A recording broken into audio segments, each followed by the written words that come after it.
రాత్రి బాగా తాగొచ్చాను.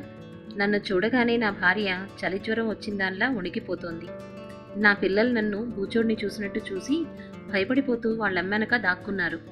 భూమి నన్ను ఉయ్యాలలు ఊపేస్తున్నట్టుగా ఊగిపోతున్నాను. ఇంట్లో 2 దీపాలెట్టారెందుకెహే అంటూ వెలుగుని చూడలేని అమావాస్యలా కళ్ళు మూసుకున్నాను. ఒకటేనండి అంటోంది నా భార్య వణుకుతూ. నేను నిలబడితే ఆకాశానికి తగిలేస్తానేమో అన్నట్టు కూలబడిపోయాను. తినకుండా కొడుకు ఎక్కడ నిద్రపోతాడో అన్న తల్లిలాగా భోజనం చెయ్యండి అంది నా భార్య. ఏం కూర? మెలిపడిపోతోంది నాలుక. పచ్చడే.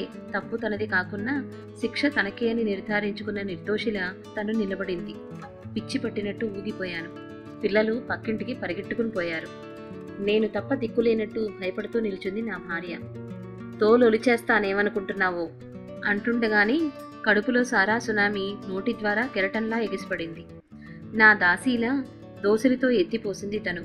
కాసేపాగి మజ్జిగ పట్టించింది. మధ్య మధ్యలో లేపి మంచినీళ్ళు అందించింది. తాగకపోతే చచ్చిపోతానేమో అని భయపడిపోతూ. ఉదయాన్నే లేచి నా పిల్లలను చూశాను. బిక్కుబిక్కుమంటూ దిక్కులేనట్టున్నారు. నా భార్య వైపు చూస్తే తుఫానికి విలవిల్లాడిపోయి కూలిపోవడానికి సిద్ధంగా ఉన్న చెట్టులాగా ఉంది. నాన్న, నిన్న తాగనన్నావుగా? భయం భయంగా అడుగుతోంది నా కూతురు. నాన్న, చాక్లెట్ తెస్తా అన్నావు కదా?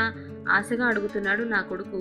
తెచ్చానేమో అని ఇంకా ఆశగా ఉన్న మొహం పెట్టుకొని. సాయంత్రానికి బియ్యం లేవు. మొత్తం ముడుచుకుపోయిన బియ్యం సంచీలా నా భార్య మొహం. ఈ వేళ నుండి తాగను, మళ్ళీ ఒట్టు. నా భార్య మొహం మీదకి నవ్వు వద్దామనుకుంది. కానీ రోజు ఎవరు అరువు వస్తారులే అనుకుందేమో. నవ్వు కూడా వెనక్కెళ్ళిపోయింది.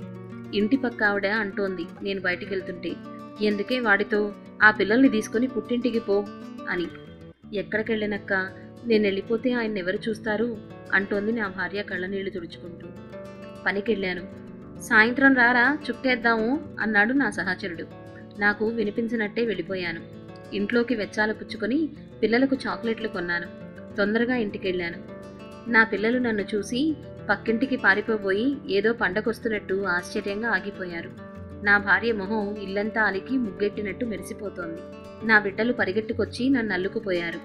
నా భార్య ఆనందంగా ఎదురొచ్చి నా చేతిలో సంచుచ్చుకుంది. ఆ ఆనందం ఇచ్చే కిక్కు ముందు నేను తాగే సారా అంత మత్తైనది కాదనిపించింది. కొంతమందైనా మారతారు అని చిన్న ఆశతో ఈ పోస్ట్ని ఎక్కడి నుంచో కొట్టుకొచ్చాను.